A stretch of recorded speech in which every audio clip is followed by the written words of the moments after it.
బాగా వినాలి మీరు.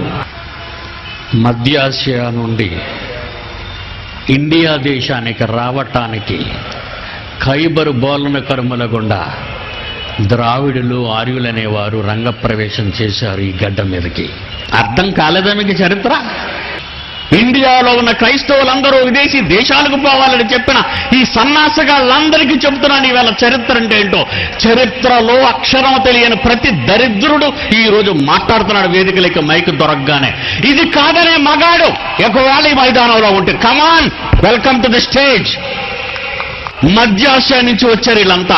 అందులో నీ బాబు బాబు బాబు వాడి బాబు ఉన్నాడు, నా బాబు బాబు వాడి బాబు ఉన్నాడు. అంటే ద్రావిడులలోనూ ఆర్యుల్లోనూ మన బాబులందరూ ఉన్నారు. వాళ్లే కదా భారతదేశానికి వచ్చి భారతీయులుగా పిలువబడ్డారు. నన్ను వెళ్ళిపోమనడానికి నువ్వెవడోరా? నన్ను వెళ్ళిపోమనడానికి?